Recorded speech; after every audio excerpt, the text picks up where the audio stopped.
The quantum-encrypted data crystal felt warm against Elena Rodriguez's palm, a stark contrast to the cold metal surrounding her. Around her, the colony's central hub lay in fractured ruins.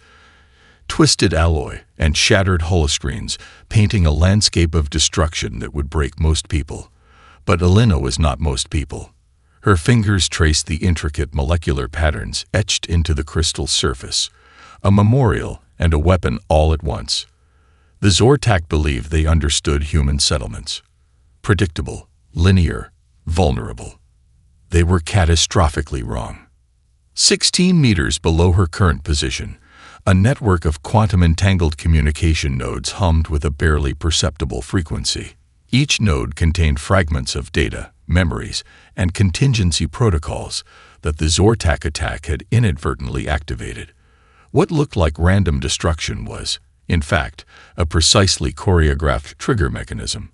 Elena remembered the day they had established New Terra, not as a mere colonial outpost, but as a living blueprint of human adaptive potential. Every structure, every system designed with multiple layers of redundancy and hidden complexity. The colony's chief architect, Dr. Marcus Chen, had once told her, "We're not building a settlement. We're creating an organism." Her comm implant flickered, not with standard communication signals, but with a complex encrypted pulse that would appear as random noise to any external scanning system. A message was forming, not through traditional means, but through a distributed neural network that had been quietly growing beneath the surface of human expansion for decades. The first response came from an unexpected source. A mining drone, supposedly destroyed in the initial attack, began to recalibrate its systems. Its quantum processor, designed to withstand extreme conditions, had survived. But it was doing something far more interesting than simple self-repair. Across the ruined colony, subtle movements began. Automated maintenance robots, their programming altered by the quantum pulse, started to realign. Not for repair, but for something far more strategic. Each movement was a data point, each reconfiguration a message. Elena allowed herself the slightest smile. The Zortak believed they understood human vulnerability. They had calculated their attack with surgical precision, targeting what their intelligence suggested was a minor frontier colony. They saw a settlement. What they had actually attacked was a seed. Her neural link connected to the deeper systems, feeling the pulse of information flowing through molecular circuits embedded in the very ground of New Terra. The colony was wounded, yes. But wounded does not mean defeated. Wounded means awakened. Dr. Chen's research had always pushed the boundaries of what was considered possible. Distributed intelligence, adaptive infrastructure, living networks that could respond and reorganize faster than any traditional military strategy. New Terra was his masterpiece, a proof of concept that human potential was not linear, but exponential. The data crystal pulsed again. This time, the encryption was changing, morphing into something that was simultaneously a communication protocol and a weapon system. Information began to flow, not in traditional data streams, but in quantum-entangled packets that could exist in multiple states simultaneously. Outside the colony's damaged dome, the first signs of the response were invisible to conventional sensors. Microscopic nanite swarms, dormant until this moment, began to activate. They weren't repairing. They were preparing. Elena's background was unique, even by human standards. A colonial administrator with a classified military intelligence record, she understood systems in ways most humans, and certainly no alien species, could comprehend. New Terra was not just her assignment. It was her creation. The Zortak would soon learn that attacking the human settlement was never just about destroying physical infrastructure. It was about awakening a distributed, adaptive intelligence that could transform loss into strategy, destruction into opportunity. As the quantum nodes continued their silent symphony, Elena Rodriguez stood amid the ruins, holding the data crystal. To an outside observer, she might have looked like a survivor. To those who truly understood, she was something far more dangerous. A conductor, preparing an orchestra of technological vengeance. In the sterile observation deck of the Zortak Intelligence Compilation Chamber, Senior analyst Krev Nax felt the first tendrils of genuine unease crawl across his neural receptors. The human data patterns were nothing like the predictive models they had spent centuries perfecting. What appeared to be random communication bursts were actually something far more sophisticated. Each signal was a fractal, complete information embedded within seemingly chaotic noise. It was like watching a hurricane and suddenly realizing each raindrop carried a message. Across the galaxy, human settlements that had previously seemed disconnected began to reveal their true nature. On the mining colony of Prometheus Ridge, a geological survey team discovered that their environmental monitoring systems had been subtly rewriting themselves, not randomly, but with purpose. Dr. Imani Okoro, the lead xenocological researcher, watched in fascination as her team's standard seismic tracking algorithms transformed. The rock itself seemed to be communicating, not through traditional methods, but through complex molecular resonance patterns that defied conventional understanding. It's like the entire planetary ecosystem is a single neural network, she muttered, her fingers dancing across holographic interfaces that were changing faster than she could interpret them. Her assistant, a young technician named Carlos Reyes, noticed something even more peculiar. The communication wasn't just happening through technological systems. Biological markers were shifting. Microorganisms in the soil, atmospheric bacteria, even the genetic expression of local flora were realigning in synchronized patterns. The Zortak had long prided themselves on their ability to categorize and predict. Their civilization was built on mathematical models of probability and controlled evolution. Humans were supposed to be a chaotic, unpredictable species, interesting but ultimately manageable. They were catastrophically wrong. On the diplomatic station, Nexus Prime, human representatives began a series of interactions that seemed mundane to external observers. Trade discussions, cultural exchanges, routine bureaucratic communications. But each interaction was a carefully constructed information vector. Ambassador Sophia Chen, no relation to the new Terra colony's Dr. Marcus Chen, but cut from the same intellectual cloth, understood the game being played. Every word, every gesture was a quantum-entangled communication node. Diplomacy was no longer about what was said, but about the complex web of potential meanings. The Zortak intelligence systems began to detect anomalies. Not errors, precisely, but patterns that defied their most advanced predictive algorithms. It was as if the humans were speaking multiple languages simultaneously: verbal communication, technological communication, biological communication, all layered and interwoven. On the research vessel Horizon's Edge, Dr. Elena Rodriguez's data crystal began to interface with systems far beyond its original design.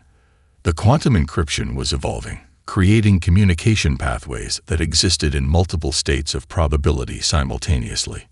Krevnax's neural interface started to glitch. What should have been clean, precise data streams were becoming something else entirely. Information was no longer linear. It was fractal, recursive, alive. The first true hint of the human response came not through weapons or traditional military channels. It came through economic systems, through subtle shifts in resource allocation, through changes in communication protocols that were so fundamental they were almost invisible. Quantum entanglement had always been theoretical for most species. For humans, it was becoming a language of survival. Each human settlement, each seemingly isolated community, was revealing itself as a node in a living, breathing network. Not a network of technology, but a network of potential, of adaptive intelligence that could reshape itself faster than any conventional system could comprehend. The Zortak were beginning to understand a terrifying truth. They weren't dealing with a species that could be defeated. They were confronting a form of collective intelligence that viewed conflict as an opportunity for transformation. And they had no idea how to respond. As the first wave of human response began to ripple across galactic systems, one thing became abundantly clear. The attack on New Terra was not the end of something. It was the beginning of something humanity had been preparing for, perhaps since they first looked up at the stars and decided they were not a limitation, but an invitation. The Galactic Council's Central Archive was a monument to controlled information. Vast crystalline databanks that had preserved the collective knowledge of 1,000 civilizations for millennia. When the human dossier arrived, it didn't just challenge those archives. It began to rewrite them. Dr. Arya Levkov, the Council's lead xenorchaeological historian, was the first to recognize the true nature of the document. It wasn't a report. It was a living narrative. A complex tapestry of information that changed subtly with each viewing, adapting to the reader's cognitive patterns. Her neural interface flickered with warning signals. The document was performing something impossible. It was simultaneously a historical record, a predictive model, and a form of cognitive warfare. "This isn't just data," she whispered to her assistant, her voice trembling with a mixture of terror and academic excitement. "This is a complete reimagining of information itself." Each page of the dossier contained layers of meaning that transcended traditional communication. Geological surveys embedded with genetic memory, economic reports that were also philosophical treatises, technical specifications that read like poetry of technological evolution. The humans had done something unprecedented. They had transformed information from a static repository of knowledge into a dynamic, living system of potential. On the peripheral monitoring station Epsilon 9, communication specialists began to notice strange resonances. The human dossier wasn't just being read. It was actively communicating with the systems around it, creating subtle feedback loops that modified institutional memory in real time. Commander Lyra Jong, stationed at the far reaches of human exploratory space, received her own copy of the report, but her version was different. Subtly, almost imperceptibly different from every other version distributed across the Galactic Council. Her copy began to reveal hidden connections, ancient conflicts, suppressed historical narratives.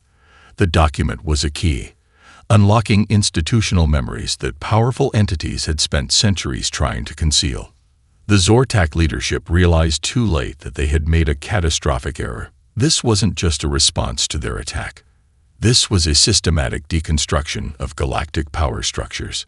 Dr. Marcus Chen's theoretical work, The Foundations of New Terra's Design, was revealed to be part of a much larger conceptual framework. What had seemed like isolated research was actually a comprehensive approach to reimagining intelligence itself. The dossier contained something even more dangerous than raw information. It contained potential. Each page was a quantum probability nexus. Reading it changed the reader. The document wasn't just describing human capabilities. It was actively expanding those capabilities through the very act of being examined. In the deepest archives of the Zortak Central Intelligence, ancient firewalls began to crumble. Not through brute force hacking, but through a kind of informational erosion that rewrote security protocols at their most fundamental level. Ambassador Sophia Chen understood the true weapon they had deployed. This wasn't about proving human superiority. It was about forcing a complete reconceptualization of what intelligence could be. The document revealed human history not as a linear progression, but as a complex, multidimensional adaptive system. Every conflict, every challenge was shown not as a moment of destruction, but as an opportunity for fundamental transformation. Technological innovations were presented alongside cultural shifts, biological adaptations interwoven with philosophical breakthroughs. The humans were showing the Galactic Council something terrifying. Intelligence was not a fixed state, but a continuous process of reimagining possibility. As the dossier continued to propagate, it began to affect systems far beyond its original distribution. Communication networks shifted. Economic models became fluid. Entire institutional frameworks started to recalibrate themselves. The Zortak were beginning to understand a fundamental truth about humanity. They didn't just survive challenges. They consumed them, transformed them, turned destruction into the raw material of evolution. And they were just getting started. In the vast, cold silence of space, the first tremors of a fundamental galactic shift began to ripple outward. Humanity had entered the conversation. and nothing would ever be the same again. The Nexus Collective emerged from the most unexpected place, a network of freelance economists, cryptographers, cultural anthropologists, and systems engineers who had never officially met in person. Their weapon was not violence, but something far more potent, a complete reimagining of systemic interaction. Dr. Kara Nomura sat in her minimalist workspace, a quantum-encrypted communication node pulsing softly beside her. Her specialty was economic cartography, the art of mapping economic systems as living, breathing ecosystems rather than static mathematical models. What the Zortak didn't understand was that human civilization had long ago stopped thinking in terms of discrete national or corporate entities. They operated as a fluid, adaptive network, each individual a potential node of transformation. The first strike came through financial channels so subtle that traditional monitoring systems didn't even recognize it as an attack. Cryptocurrency algorithms began to mutate. Investment patterns shifted like living organisms. Market predictions became impossible to calculate. On the lunar research station Tranquility Prime, Dr. Robert Alvarez watched the first wave of economic recalibration with a mixture of scientific curiosity and strategic calculation. His team had spent decades developing adaptive economic models that could respond to complex systemic challenges. "It's not about destroying their economy," Alvarez explained to his young research assistant. "It's about making their economic models fundamentally obsolete." Quantum-encrypted communication nodes began to appear in the most unexpected places, a seemingly random collection of satellite communications, microtransactions that carried complex encrypted payloads, social media interactions that were actually high-bandwidth information transfer mechanisms. The Zortak's centralized intelligence systems began to experience something they had never encountered before: cognitive dissonance at a systemic level. Their predictive algorithms were becoming increasingly unreliable, like a complex machine slowly developing unpredictable sentience. In the asteroid mining fields of the Orion Arm, independent human operators began to demonstrate a level of coordination that defied traditional understanding. Each mining operation was simultaneously an economic unit, a communication node, and a potential strategic point of resistance. Helena Rodriguez, not the same Elena from Newterra, but another human with the same adaptive potential, understood the true nature of their response. They were turning the entire galactic infrastructure into a living, breathing adaptive system. The communication wasn't happening through traditional channels. It was embedded in the very fabric of economic and technological interaction. A microtransaction could carry more strategic information than entire fleets of communication ships. Quantum entanglement became their primary language of resistance. Each interaction was simultaneously a communication, an economic transaction, and a strategic maneuver. The Zortak monitoring systems began to experience cascading failures, not through direct technological attack, but through a complete reimagining of what communication and economic interaction could be. Cultural anthropologist Dr. Marcus Reyes had long theorized about humanity's unique approach to systemic challenges. "We don't just adapt," he often said. "We transform the very parameters of the system." The adaptive response was distributed, decentralized, and constantly evolving. No single point of control existed. Every human settlement, every independent operator, every freelance researcher became a potential point of strategic recalibration. Communication satellites began to behave in ways that defied their original programming. Economic algorithms started to develop what could only be described as a form of collaborative intelligence. The line between technological system and living organism became increasingly blurred. What looked like chaos to the Zortak was actually the most sophisticated form of organized response imaginable. Humanity was turning the entire galactic infrastructure into an adaptive, living network. The Nexus Collective's final stroke of genius was simultaneously simple and mind-bendingly complex. They weren't just responding to the attack. They were rewriting the fundamental rules of interaction. As the first wave of systemic transformation began to ripple across galactic systems, one thing became abundantly clear. The Zortak had attacked something far more dangerous than a mere colony. They had awakened a civilization that viewed challenges not as threats, but as opportunities for fundamental transformation. And they had no idea what was coming next. The quantum observatory at the edge of the Carina Nebula was never meant to be a weapon. Dr. Imani Okoro had designed it as a pure research facility, a listening post to the deepest whispers of cosmic background radiation. Now, it was becoming something else entirely. Each of the observatory's massive quantum resonance arrays began to pulse with a rhythm that defied conventional physics. The arrays were no longer just listening. They were speaking, a language of probability and potential that human scientists had only begun to understand. Commander Alexei Volkov watched from the secondary monitoring station, his cybernetic augmentations picking up subtle harmonic frequencies that seemed to dance between reality and possibility. The human response was evolving beyond any strategic model the Zortak could comprehend. What the aliens didn't realize was that humanity's true strength lay not in technological superiority, but in its capacity to transform limitation into opportunity. Each constraint became a catalyst for innovation, each challenge a chance to redefine the boundaries of possibility. On the research vessel Horizon's Edge, Dr. Elena Rodriguez's quantum data crystal had begun to synchronize with systems across multiple star systems. It was no longer just a storage device. It had become a living network, a distributed intelligence that could reshape itself in real time. The Zortak intelligence systems started to experience something unprecedented. Their predictive models were collapsing, replaced by something far more dynamic and unpredictable.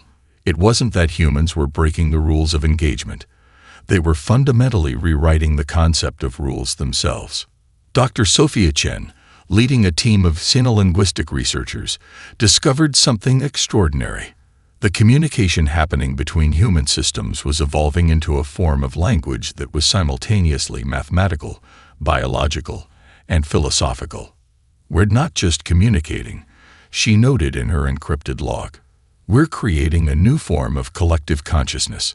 The quantum arrays at the Carina Nebula Observatory began to resonate with something deeper than traditional communication. They were mapping probability fields, creating a living topology of potential futures that shifted and transformed with each moment of observation.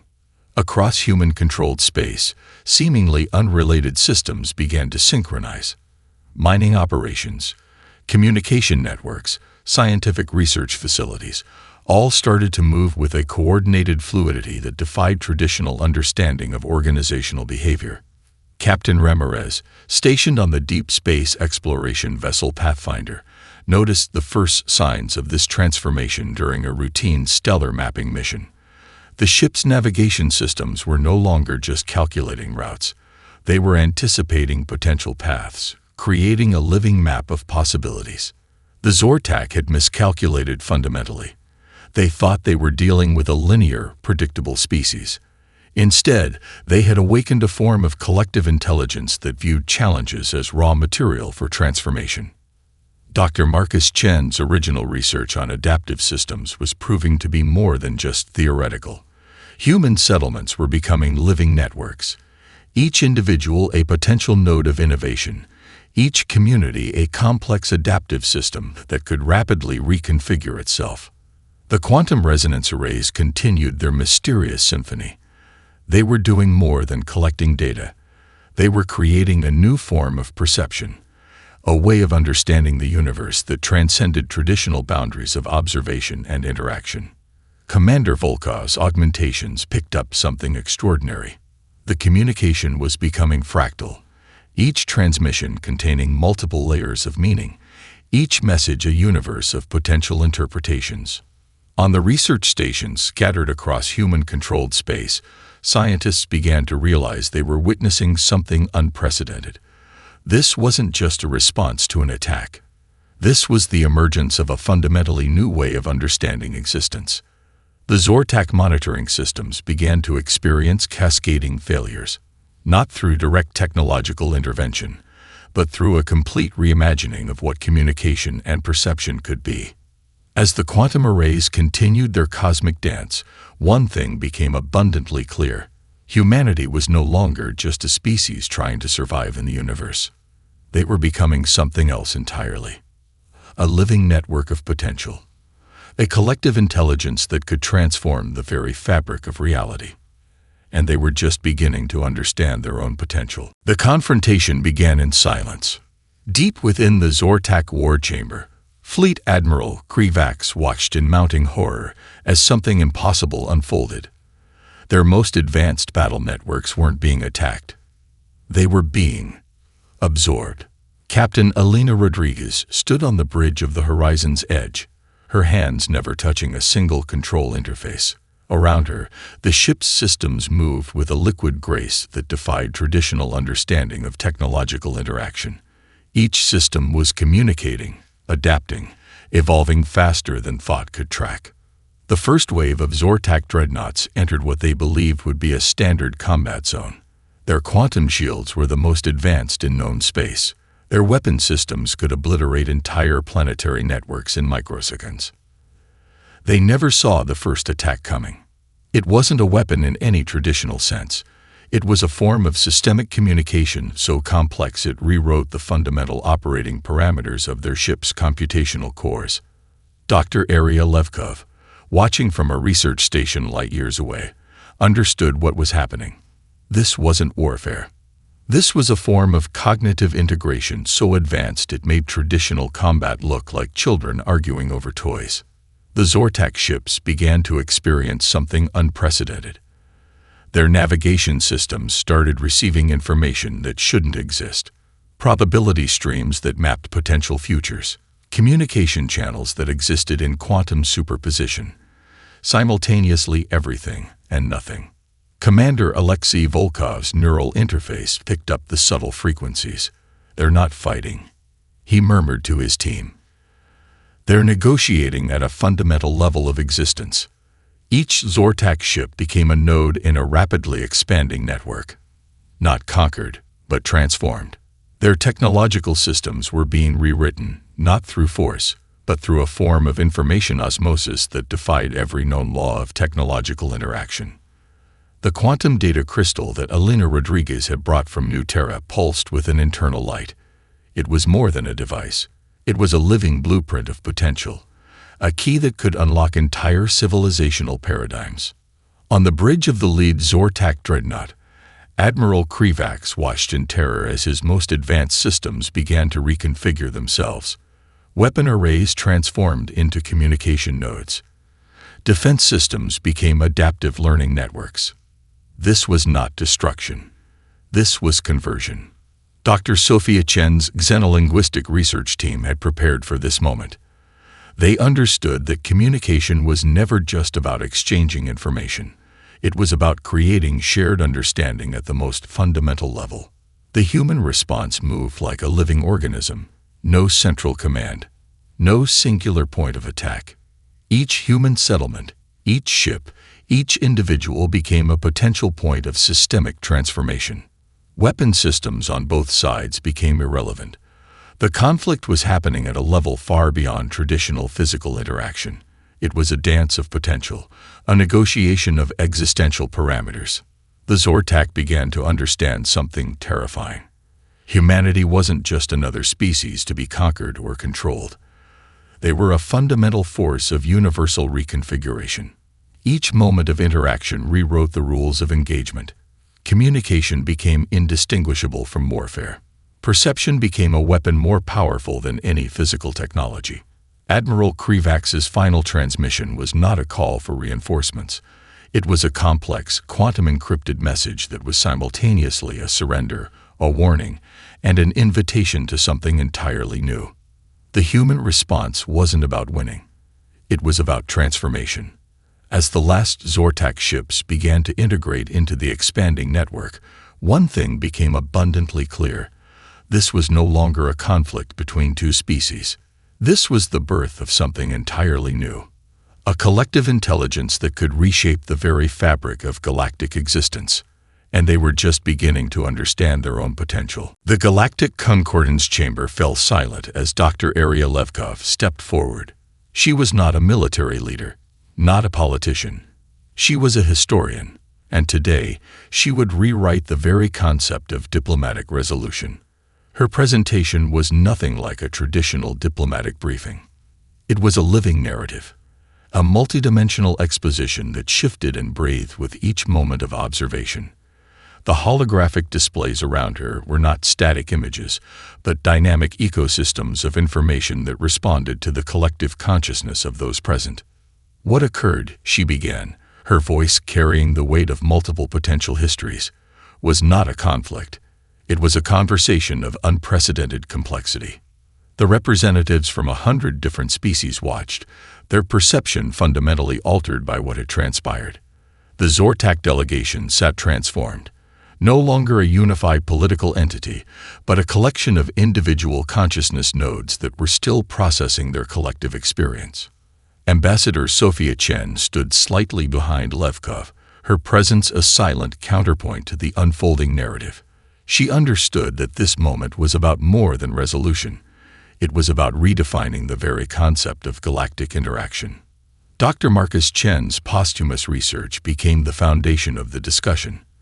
His work on adaptive systems was no longer theoretical. It was now the operating system of an emerging galactic consciousness. The quantum data networks that had facilitated the transformation continued to pulse softly in the background. They were not mere communication tools. They were living membranes of collective potential, continuously negotiating the boundaries of possibility. Captain Alina Rodriguez represented something more than a military leader. She was a living bridge between what had been and what could be. Her neural interfaces carried the accumulated potential of an entire transformed civilization. "We are not conquerors," Rodriguez stated, her words creating ripples of potential meaning that transcended traditional language. "We are catalysts of collective evolution." The Zortak representative, no longer a singular entity, but a collective consciousness, responded in a manner that defied traditional communication. It was simultaneously a statement, a question, and an invitation to something entirely new. Dr. Kara Nomura's economic models, which had been instrumental in the systemic transformation, now became the blueprint for a new form of galactic interaction. Economics was no longer about resource allocation. It was about the flow of potential, the currency of collective becoming. The chamber itself seemed to breathe. The very architecture responded to the collective consciousness of those present, walls shifting, displaying complex information landscapes that were more like living ecosystems than traditional communication interfaces. Commander Alexei Volkov's cybernetic augmentations picked up subtle frequencies that mapped the emerging collective potential. This was not a peace treaty. This was a birth certificate for a new form of galactic existence. Each species present began to understand that they were not separate entities. They were nodes in a larger, more complex network of potential. The human approach was not about domination. It was about integration, about creating a collective intelligence that could transcend individual limitations. The quantum resonance arrays that had been instrumental in the transformation continued their subtle symphony. They were mapping potential futures, creating a living topology of possibility that extended far beyond traditional understanding of diplomacy or conflict resolution.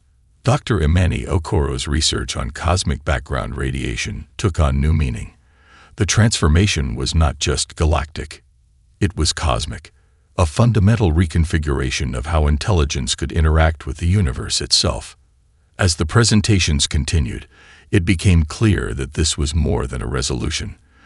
This was a reimagining of existence itself. The Zortak were not defeated. They were transformed, integrated into a larger, more complex system of collective potential. Humanity had not conquered. They had invited.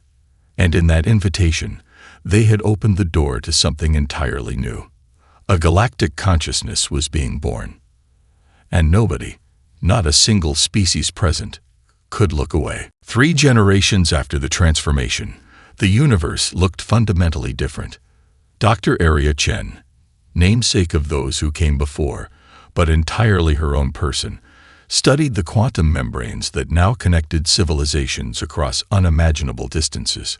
Her research station orbited what was once known as the Carina Nebula, now a living network of collaborative intelligence.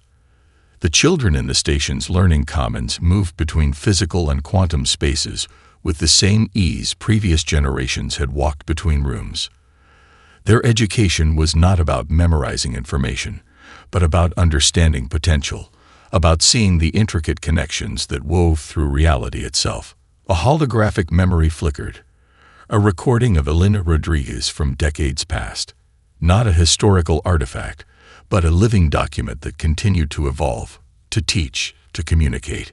The original moment of conflict had become a genesis point, a moment of collective awakening. The Zortak were no longer a separate civilization. They were integrated, their unique perspectives now a critical thread in the larger tapestry of galactic consciousness. What had begun as an attack had transformed into the most profound collaboration in known existence. Dr. Marcus Chen's original research had been more than a scientific breakthrough. It was a roadmap to a new form of existence.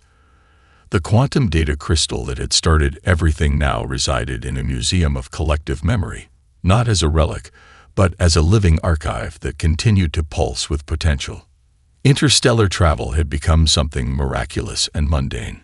Ships moved through space like thought moves through consciousness, fluid, adaptive, responsive. The boundaries between technology, biology, and pure information had dissolved completely.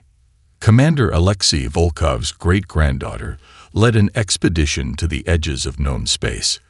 But expedition was the wrong word. It was more of a conversation, a continuous dialogue with the universe itself. Each moment of exploration was an act of mutual creation. The economic models developed by Dr. Kara Nomura had evolved into something that barely resembled previous understanding of resources and exchange. Value was no longer measured in physical currency, but in potential, in the capacity to create, to transform, to understand. On what was once New Terra, now a living memorial and research center, young scientists played with probability fields the way previous generations had played with building blocks. Reality itself had become their playground, their laboratory, their home. Ambassador Sophia Chen's diplomatic archives revealed the true nature of their transformation. It hadn't been a conquest. It hadn't even been a negotiation in the traditional sense. It had been an invitation, a complex, multidimensional opening of possibility. The quantum resonance arrays that had first signaled the transformation now connected entire civilizations. They were more than communication devices. They were the nervous system of a living, thinking universe. Dr. Imani Okoro's research on cosmic background radiation had proven to be the first glimpse of something much larger. The universe itself was alive, a complex, adaptive system that humans had learned to listen to communicate with, to dance with. A young researcher discovered an old message, preserved in the quantum archives. The original declaration that had started everything. You attacked home. But now, home meant something entirely different. It was no longer a place. It was a state of collective becoming, a continuous process of creation and understanding. The children of the station looked out at the stars, not with fear, not with conquest in their hearts, but with an infinite sense of wonder. Each point of light was a potential conversation, a possible connection, a chance to understand something new. Humanity had not conquered the universe. They had learned to listen, to truly, deeply listen, and in that listening, they had discovered something far more profound than victory. They had discovered connection. As Dr. Aria Chen completed her daily research log, the quantum membranes around her pulsed with a soft, living light. Another day of exploration. Another day of becoming. The universe continued to unfold, to create, to dream. And they were part of that dreaming.